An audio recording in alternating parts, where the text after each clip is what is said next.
again.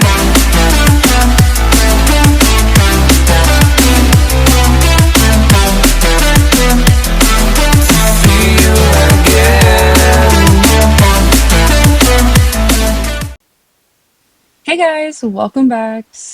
Please ignore the fact that my voice and what I'm talking about clearly does not match. My microphone stopped recording for this, and I didn't realize until I went to edit that some of my videos don't have any audio. But today we are working on the red NA, and let's hope that I remember how to put this engine in and back together because it's been like 10 months.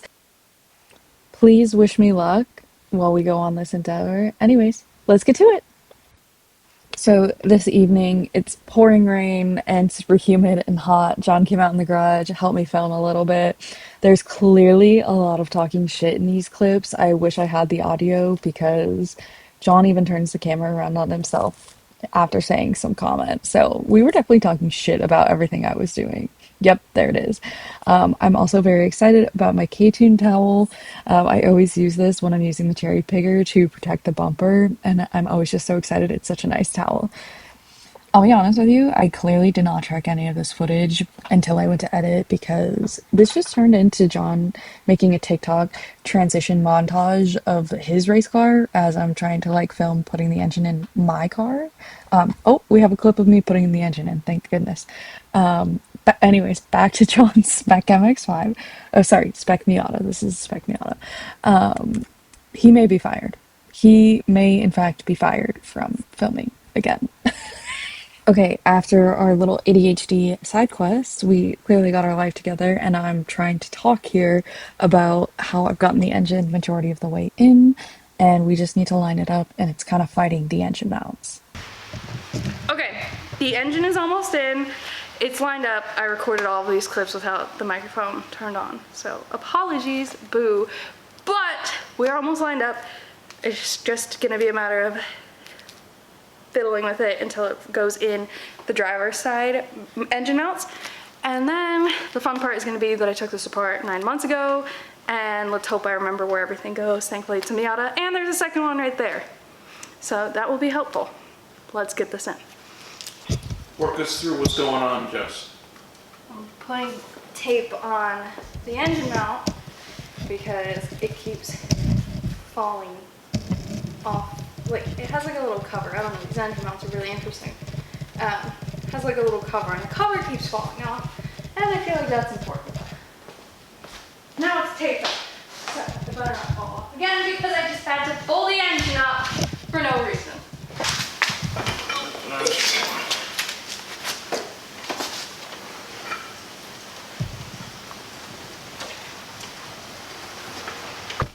Okay, so the solution to getting this in, because I couldn't get them lined up when both engine mounts were attached to the engine, was attach the engine mounts to the subframe and then I left that side attached. And then I went ahead and I attached this engine mount to the subframe, and then once that was lined up, I lined the engine up to the mount. So that seemed to have worked. Okay, so the engine's in, it's like 10 o'clock at night. I'm happy with this. We are gonna wrap this up here for now, and then I will come back to you guys for you instantaneously. I'm so glad that this engine's in. I cannot tell you how long it's been. This car broke down in May of last year, and then it took me like 3 months to get the engine for it. So I got the engine in August of last year, and I pulled the engine pretty quickly. And I've had a spec Miata diff for this car waiting to go in for years, but I've just been waiting on my diff to blow up. But I decided that since the engine has blown up and I'm pulling out the engine and trans anyways, I'm just gonna pull the whole drivetrain and do all of it. So the reason why this project got put on hold, if you will, was I just lost so much motivation because I got the diff entirely undone. It should have been coming out, and it just didn't want to come out. I don't know what was going on. Every bolt was undone on it. I had John take a look, and in about 30 seconds he figured out what it was. So for months of me just feeling brokenhearted and unmotivated, this car sat here with everything ready to go in it because I just like kept looking at the car and feeling unmotivated because I couldn't figure out what the problem was. and it was literally just like the exhaust from the hanger shifted and was holding the diff. So that was a really dumb reason to wait so many months to get this engine in. But rather than dwelling on it, I'm just really excited to get this in, and I'm really hopeful that I can do it pretty quickly because there's not too much to these cars, and I really want to get this car back on track. It was finally melted, and we're back to working on the NA. Very excited, so let's get to it.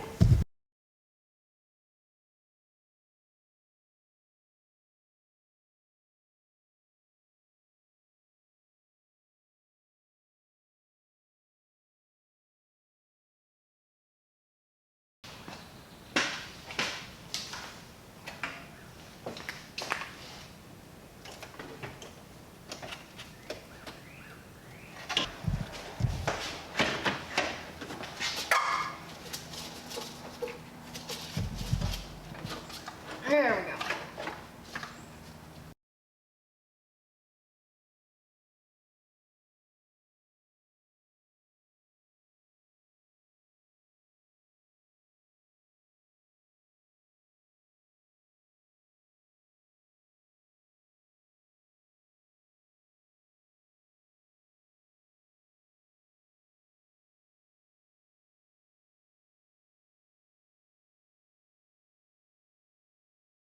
Okay, so everything is all plumbed in the engine bay. Yay, thank goodness. And all the wiring is all hooked up. The only wiring that is not hooked up is for the starter setup.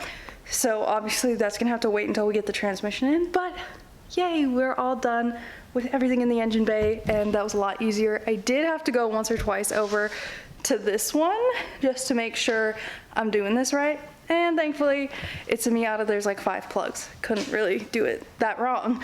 So we should be all good, and I think this car is gonna fire up no problem.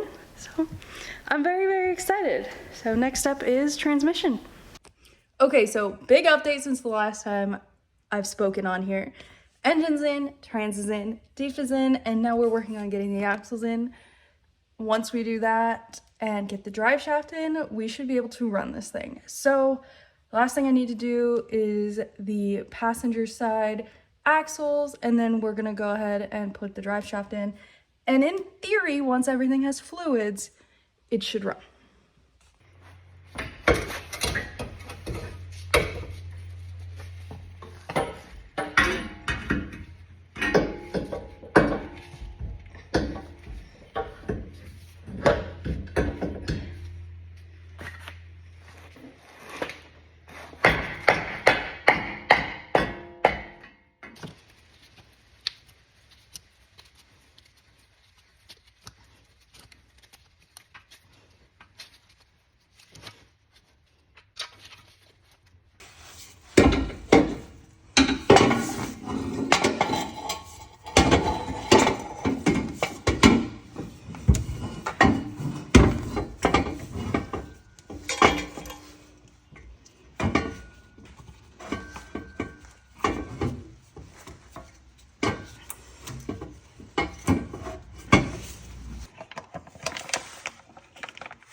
Okay, this is the last step, is getting the wheels on, and then it should be able to drive.